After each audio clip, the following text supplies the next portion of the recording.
You are listening to the Coin of Heaven channel. Let's begin. The Coin of Heaven.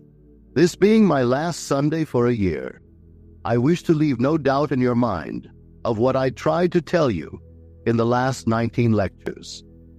So I am going to ask a question which you can silently answer yourself. Have you lived this life of yours in such a way that you desire to live it again? Well, if you haven't, you'd better listen very carefully to what I will say this morning, if you have not already started. For may I tell you, the next life is this life. When the eye is open, you will see it. That man, unless he awakes and changes the tracks of this life, he walks them forever. So if you have not lived this life in such a way that you really desire to live it again, you start now to interfere with these tracks and laying new tracks.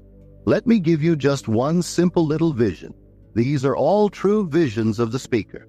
Lying on my bed, suddenly the eye opened, the inner eye opened, and I saw a man casually dressed in working clothes, walking the sidewalks of a major city. As he came to a hole that was open to receive coal, in fact, the coal had just been delivered, he dropped something from his hand, and bending down, instead of picking up the thing, he picked up huge hunks of coal that were scattered around the hole, and then my vision relaxed. When I reconcentrated the vision, it was on the early part of that scene of the man walking down the sidewalk. He came to the manhole. He dropped, as he had in the previous state, bending down.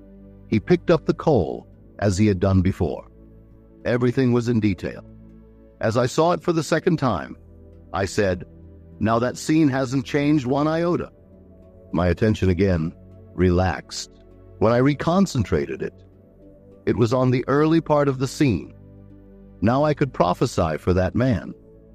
I knew exactly what he would do every moment of time, right up to that manhole, that he would drop his package and not pick it up, but pick up the coal. I knew he would look into that manhole and then change his mind, either because someone below saw him pick it up, he didn't want the consequences of his action, or else he had a change of heart. But I knew in detail what that man would do. We are walking tracks, and the tracks are forever. And by the mere curvature of time, your next life is this life. You simply replay it. So if you have not so played it that you are proud of it, you start now, and you start the change today. We have given you a system by which you change it. For those who haven't heard why I say you walk tracks, you are standing forever in the presence of an infinite and eternal energy. And from this energy, all things proceed. But they proceed according to pattern. Energy is moving in a certain pattern, and you determine the pattern that it takes. For you actually lay down these tracks within you. That energy flows over by the use of your inner conversations. This energy, I call it now mind, follows the tracks laid down in a man's own inner talking. So if your inner conversations are not what they should be, I ask you today to start carrying on conversations within yourself from premises of fulfilled ideals. The man you want to be, the woman you want to be, if you have failed so far to embody it, now you begin to assume that you are that man, that you are that woman, and inwardly carry on conversations with your friends, those that respect you, or those you want to respect you, and carry on these conversations from the premises that they see in you the man and the woman that you want the world to see, just as though you were. And these words, inner words, which are really the breeding ground of future action, will lay down new tracks. And then the energy which is always flowing will flow over these tracks. And the conditions and the circumstances of life will change. If you do not lay new tracks, I will prophesy for you, you will find yourself repeating it, but you will not know you've done it before. If I could only take you now into the inner vision with me and show you this room rising, everything rising in detail, like a three-dimensional curtain ascending. But everything is moving up, and yet it remains. It is so altogether automatic that it ascends every moment of time. The whole world is ascending, and as it ascends, the world remains the same. It's almost as though not a thing has happened, and so you can't see it. But if the inner eye open, you see it ascend. And as it leaves off, that which begin is the duplicate, the perfect duplicate of the thing that rose. And it rises in a three-dimensional manner, so that when a man goes over these tracks, he is totally unaware that he has walked them forever. So I bring you a message to make you conscious. Man must awake from the dream, where he is simply an automaton. He moves like a machine. Then he begins to awake, and when he awakes, then he is not that man at all, that he seemingly in the past played for eternity. He awakes into a new being, a new man. Now, the new man is a man of new conversations, as told you in Ephesians. Put off the former conversation. They belong to the old man that is corrupt, and put on the new man by a transformation of mind. And the new man is identified with completely new words. He speaks only the kind thing. He is incapable of any unlovely thought in the world. He is incapable of even listening to the unlovely. For inwardly, he speaks only the kind, only the loving thing of the world. Then he finds himself awakening a man within that was asleep. He awakens the second man, which is called Christ Jesus in the Bible, which I tell you now is your own wonderful, loving imagination. When imagination awakes, it is incapable of being exercised in any way outside of the loving way. So every time you use your imagination lovingly, you are literally awakening this inner man, and you're mediating God to man. If I think of anyone in a loving way, I'm in contact with that being, and God flows toward him. Now, because this is my last Sunday, I will give you what I gave the class last Friday. Do not see it just as some metaphorical picture. See it as an actual picture. Imagine yourself at the very base of a wonderful waterfall, and that water is flowing beautifully on you. And imagine it's flowing through you, and now from you, and flowing towards someone you think of. I make this statement because it's a true statement. We are now in Eden, but we are asleep, as told you in the 2nd of Genesis. Man went sound asleep when he was placed to dress it and to keep it. To awake, do this.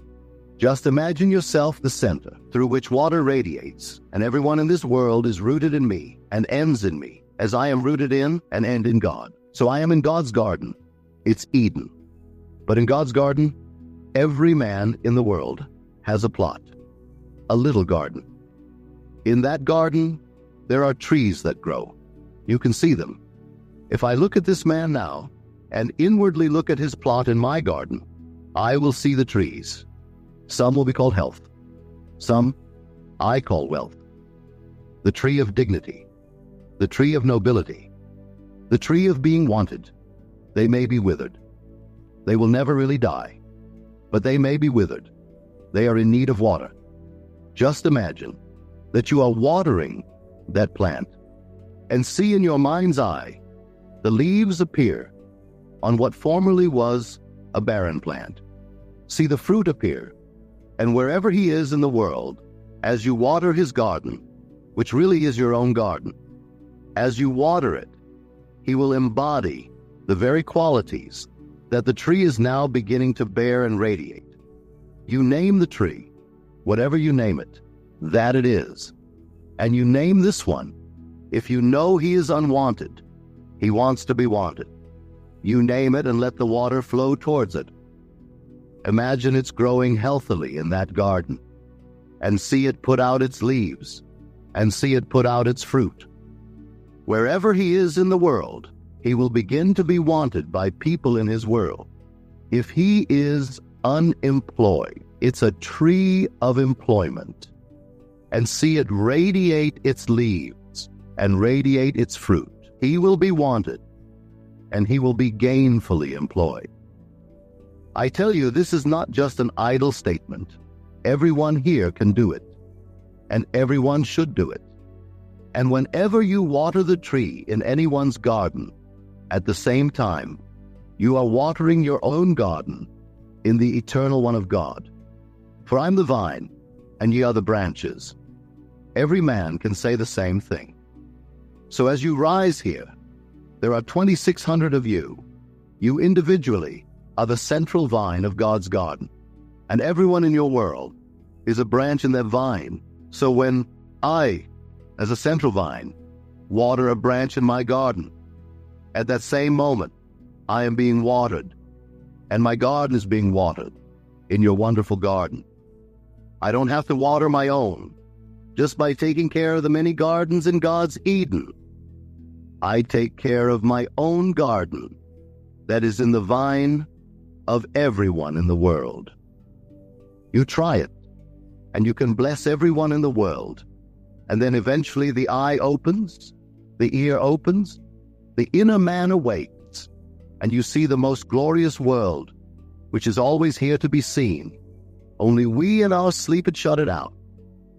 We shut the whole wonderful golden world out by going to sleep and becoming an automaton. But take me seriously, for your next life is this life. You make this life what you want to make it. Because if you don't, you will find yourself automatically, and you won't even know it. Because as a sleeping person, you don't know you are walking the same track. But if I could only take you within me and let you see with the eye of the inner eye and watch these automatons in the world, sleeping people. Yes, the eye is open and they seem to be awake, but they're really sound asleep, for they're repeating the same thing. Now become conscious. As you become conscious, you enter the most glorious circle of awakened humanity.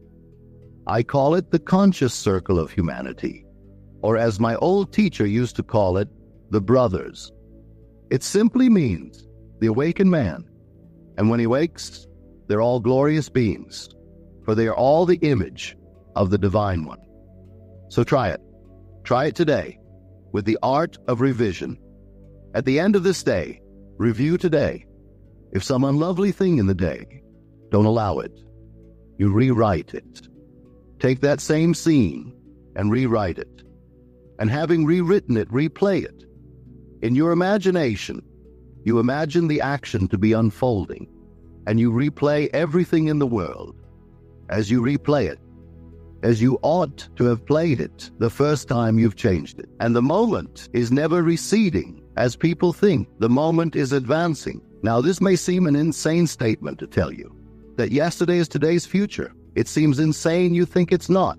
It's past. But by the curvature of time, you will discover, but you will not know it, because you'll be asleep, unless you begin to awaken, and you will come upon what is yesteryear in your future. For the moment is never receding. It is always advancing into the future to confront us. And so if you don't change it, you will simply find yourself repeating over and over what, luckily, in God's infinite mercy, that sleep shuts out the memory of it. So you are doing it, and you think you're doing it for the first time. But I ask you to awake, for the purpose of this platform is to awaken everyone who comes here, that we may all enter this brotherhood of awakened humanity. Now, we are told there were 2 gifts given to man at birth. It doesn't mean this little birth, when I left my mother's womb, but when I left the womb of my father, that is the grand womb, the womb of creation, when, before the world was, he created me and made me perfect and set me in this world for a purpose, educative purpose. But he gave me 2 gifts. He gave me his own mind, and he gave me the gift of speech, the very thing he used to create a world. So he spoke the world into being, and then gave me the gift by which he spoke the world into being. So he gave me mind and speech. If I use the gift wisely, and do it rightly, I will be led into the realization, into the fulfillment of my every desire. Not one is beyond my ability to realize. If I continually use it wisely when I quit the body, as the world calls a man dead, when I leave this into another dimension, by the wise use of the same two gifts, I will be brought into the company of the blessed if I awake. If I don't use it wisely, I continue my circle of sleep. If I use it wisely, I will break the circle of recurrence and rise beyond it into eternity. If I don't, I continue on the curved line of time and repeat it over and over until someday I awake. For I am destined to be conformed to the image of his Son. So I have no doubt that everyone will awake, but why not start the awakening process now? And you start it by practicing the art of revision. You try it. Don't treat it idly.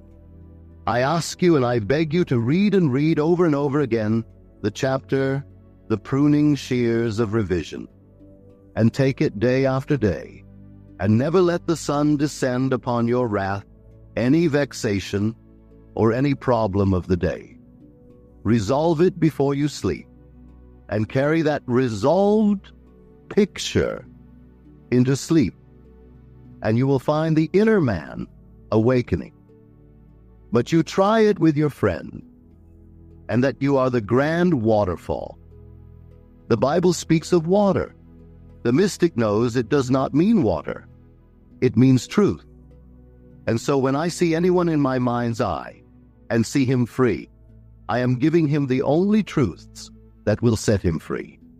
So if I water his plant, imagine the water is really going to it, and I see the leaves begin to appear. And that man becoming free, he becomes healthy, he becomes secure, he becomes loved. Then those trees are growing beautifully in my garden. And so, as I do that, not only will he benefit from my watering his plant, but I will benefit. I will begin to awaken. So I ask everyone here to really try it. Now, I know today the title was The Coin of Heaven, but this being the last day, I thought I would simply give a sort of quick summary of what I have tried to tell you. For the purpose behind the 19 lectures was to stimulate you, to interfere with your time track, that you may do something about it. For the passage of time cannot change it. If you wait, thinking there is going to be some change beyond the grave, I tell you, you will wait in vain. There is no transforming power beyond the grave. All transforming power is in man now to interfere with his time track, and you interfere with it by simply changing one moment in the course of a day, not accepting it as final, no matter how factual the day. You know you did have that experience. Don't allow the day to descend upon it and say, well, I did have it. Go back to that moment in time. Rewrite it, replay it in the revised version, and do it over and over in your imagination until that takes on the tones of reality. As it takes on the tones of reality, you have changed your future. Take another incident and change it and keep on changing all the little episodes, all the little experiences, and make them conform to a more idealistic experience and relive it. If anyone is here for the first time, you might think, well, that's fooling yourself. But you try it. Try it and see if the inner man will not awaken. And when he awakens, you will see a world that is automatic. You will see a world that's a machine, and the whole vast world playing their parts that they've played forever, and will continue to play on the curvature of time forever, until he snaps out of it and rises from the dead. As you are told, awake, you that sleep and rise from the dead. The state called sleep now is likened unto death, where the son has died. So we are told the second son, the prodigal, that when he returned from that cycle and he was met, the father said, "He that was lost is found, and he that was dead is alive again."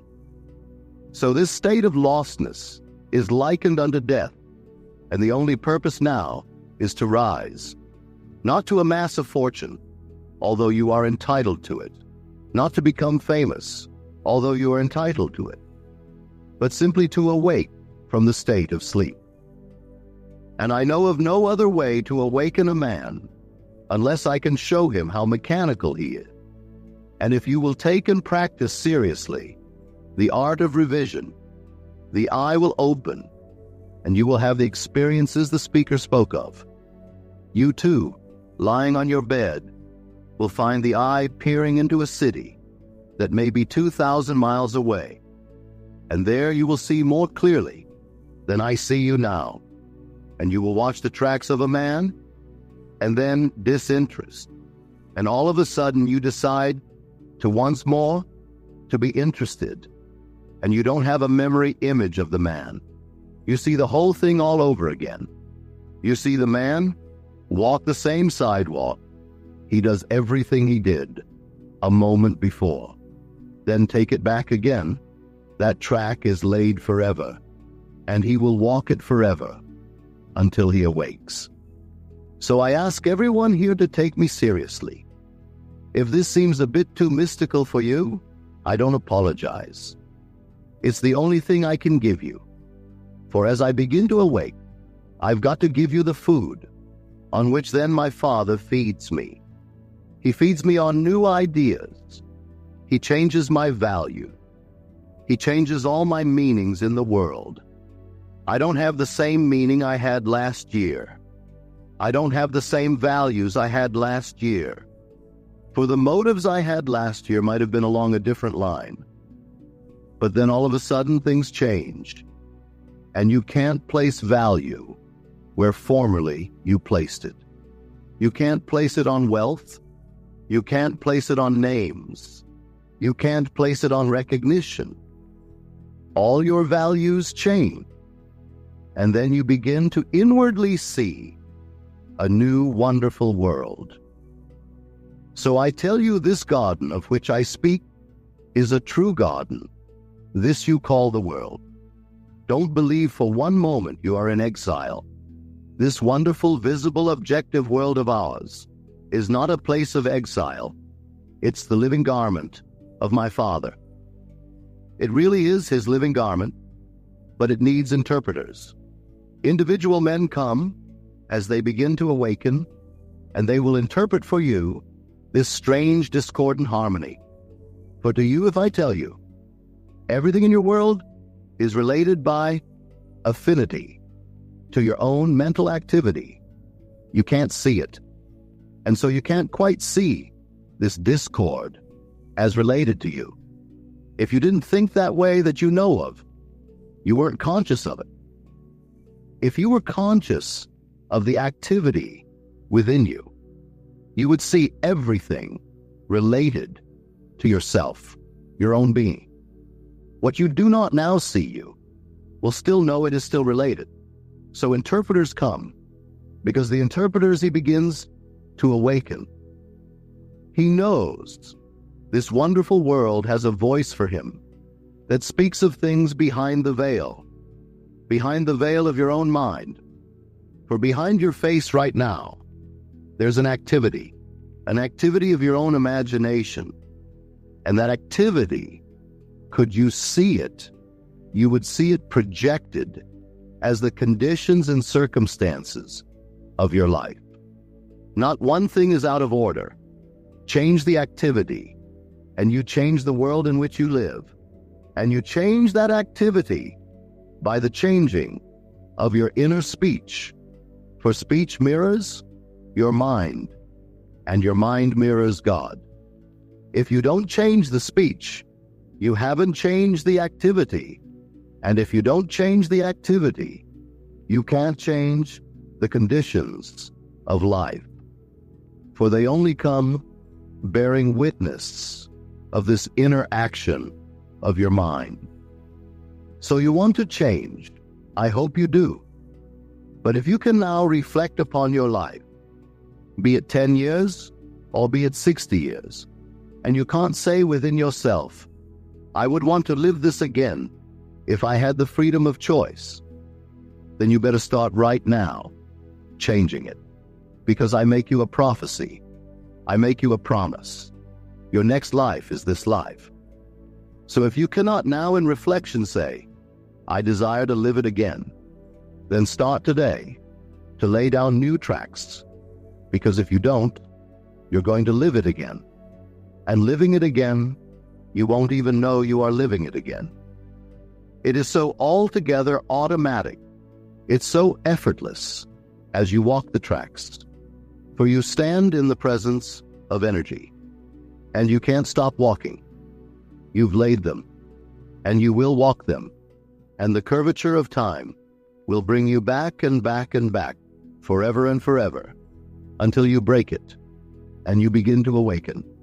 And when you awaken, you enter a circle of awakened humanity. And I'll tell you, you know them more intimately than anyone you now know in the state of sleep. There is not a person on earth that you know as intimately as those who have awakened when you awake. When you go into their presence and you mingle with them, you become one. You do not lose your identity. In fact, you tend ever toward greater and greater individualization. You never become absorbed and lose your identity.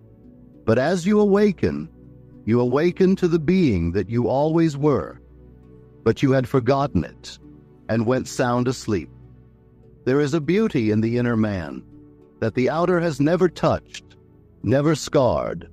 And so as you awaken, and they will be there to meet you, because they are awaiting eagerly for the breaking of the circle of recurrence. So you try it. We have told you many things this year, many things that seem too mystical, but I warned you when I took it 4 Sundays ago. This year, I would give you the end of a golden string, and I called upon you to roll it into a ball. And if you did, it would lead you in at heaven's gate, built in Jerusalem's wall. Well, I felt I have given you that string, but I cannot roll it into a ball for you. I promise you, I will water your garden, but it won't awaken you. It will awaken you only to lovelier things in a way, but it will not really break the circle for you.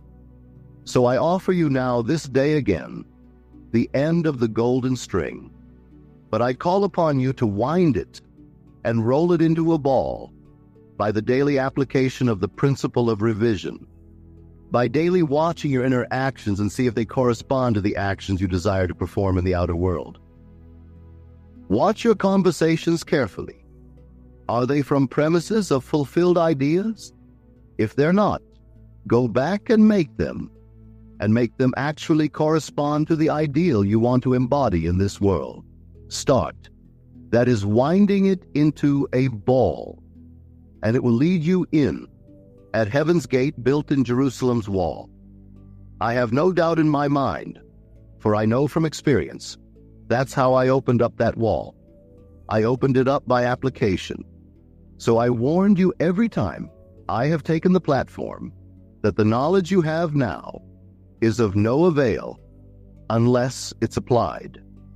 A little knowledge, if carried out in action, is more profitable than much knowledge which you neglect to carry out in action. If you had all the knowledge in the world and you didn't put it into practice, you wouldn't awaken. Now here this morning, everyone has heard it. You take it today and start this day revising, and watch the circle begin to snap. Watch the eye begin to open. And I tell you, there isn't a gift on earth There isn't a possession in the world that you would want more than the opening of the eye when the eye opens. That's why I say your values change. The meaning of life changes. For you wouldn't sell the eye that opens for all the wealth of the world. You wouldn't exchange it for any recognition in the world now conferred upon the so-called great. You see, the so-called great, all equally sound asleep, playing their part, walking curved lines, and then you snap it and move into a wonderful world of awakened humanity. And there you see these glorified beings, but really glorified beings, who preceded you into the conscious circle of humanity. And now my time is up. This is the Coin of Heaven channel. Thanks for listening. We appreciate it. Please like, subscribe, comment, and hit the notification bell so we can continue to bring you more great information.